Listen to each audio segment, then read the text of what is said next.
आनंद जी महाराज से हम आज जानना चाहते हैं दो शब्द इनके मुखारबिंद से कि बांग्लादेश दिनों दिन हिंसा बढ़ती जा रही है और हमारे भारत के जो हिंदू हैं या वहाँ के ही हिंदू हैं उन पर हमला हो रहे हैं और काफ़ी संख्या में लोग हिंदू मारे जा रहे हैं और यह आग कम नहीं हो रही है, बढ़ती ही जा रही है। लेकिन सरकार चुप क्यों है और सरकार क्या करना चाहती है?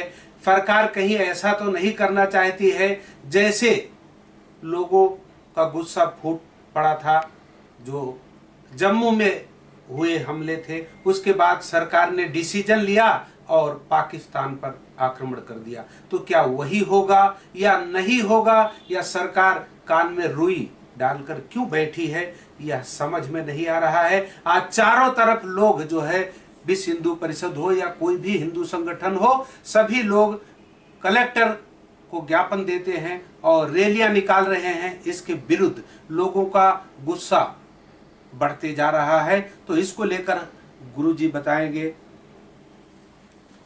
जय श्री राम। मैं ऐसा समझता हूँ, जब पिछले इतिहास तरफ जाते हैं कि जब से इस्लाम आया भारतवर्ष में, चाहे वो बाबर हो, चाहे हुमायूं हो, चाहे अकबर हो, जहांगीर हो, शाहजहां हो, बहादुर शाह हो, इन लोगों ने लगभग 10 करोड़ हिंदुओं का कत्ल किया है। जब से लोग आए हैं, आक्रांता जो बाहर से आए हैं, और हमारी बहन बेटियों के साथ बलात्कार किया है। हम लोग लाखों बार जलाया है, एक दो बार नहीं। अभी 90 में 1990 में ही आप देखिए कि 5 लाख हिंदुओं को कश्मीर से फारूक अब्दुल्ला का रहते हुए उनकी बहन बेटियों के साथ बलात्कार किया, उनको उठा लिया, उनको मारा, निकाल दिया। आज तक सरकार ने क्या किया? 1905 में बंगाल में पार्टीशन हुआ, 25 लाख हिंदू कत्ल कर दिए गए, लाखों मेरी बहन बेटियां जला दी गई। क्या कुछ किया यहाँ सरकार ने? जब कांग्रेस सरकार थी वो तो मुसलमानों के यहाँ हमको भेज देते थे मरने के लिए। तो निश्चित रूप से जब तक दुनिया में मुसलमान रहेगा, इस्लाम को मानने वाले रहेंगे, हमारे विश्व में ऐसा कोई देश नहीं है।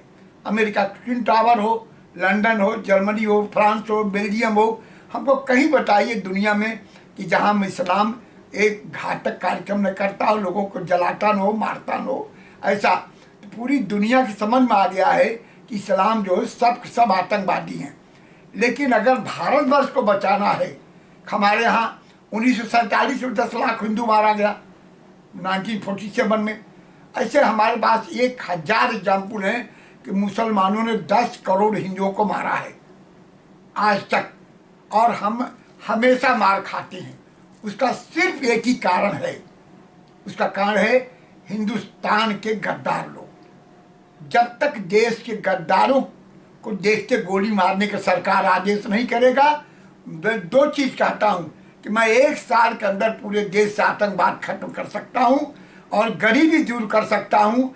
सबसे बड़ा काम ये है कि आतंकवादियों को जेलों में रख करके उनको पालिए पोषी नहीं, उनको फल फ्रूट मत दीजिए, उनको अच्छा से अच्छा खाना मत दीजिए।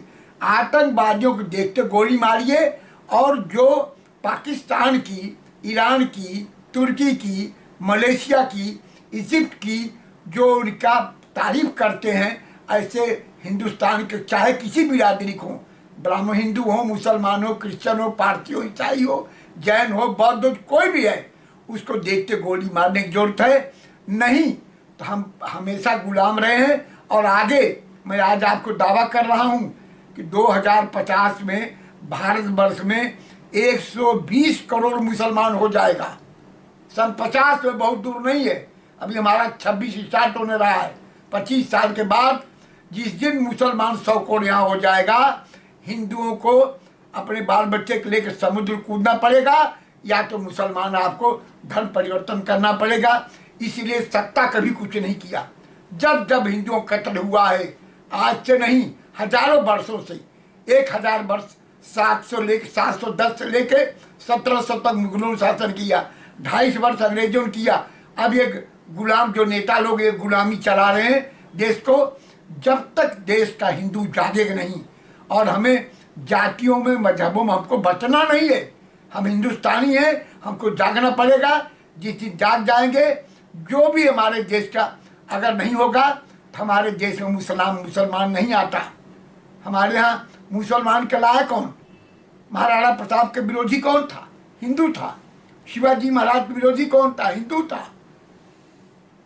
तो हम जब तक हिंदू गद्दारों कत्लेआम नहीं करेंगे, इनके खिलाफ हम बोलेंगे नहीं, तब तक भारतवर्ष के लोग ऐसे 100 मुसलमान 1 लाख हिंदू काट सकता है, तो हमारा क्या अस्तित्व है? इसलिए सबसे ज़्यादा जरूरी है कि गद्दारों की गर्दन हमको काटनी पड़ेगी, उसको गांधी के पास भेजना पड़ेगा। और जो मुसलमान की औकात नहीं आज भी कि किसी हिंदू को एक थप्पड़ मार दे, ये नेता लोग मरवा रहे हैं। ये नेता लोग जब हमको मार देते हैं, ये क्यों देते हैं?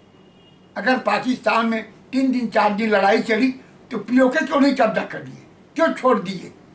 हमारा पीओके है। तो निश्चित रूप से नेता चाहता है कि हिंदू मुसलमान अब मारा जाता रहेगा, तब हम सत्ता में रहेंगे। ये राजनीति है। वो चाहते ये है कि सत्ता में हम रहें, तो सत्ता में रहने के लिए हिंदू मारता जा रहे हैं, मुसलमान मारेगा, इसीलिए बचेंगे।